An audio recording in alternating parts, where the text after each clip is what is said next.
Bodoh. Apa beza minyak hitam, dash oil, V1 dengan V2? V1 tak ada ester. V2 ada ester. Salah. Lagi? Packaging. Okey, kosong sebab dua-dua salah. Oh, so. Iman kata. Soalan kedua. Ester tu apa? Ester tu dia bagi enjin rasa bila panas enjin tu Dia buat rasa enjin ringan. lagi smooth. Oh, so. Menang ni. Soalan yang ketiga tadi minggu ada berapa hari? 7. Soalan yang keempat. Apa maksud W dekat minyak tu? Warranty. Salah? W.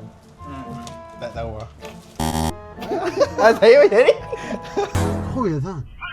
Kali lagi. Mana boleh macam tu?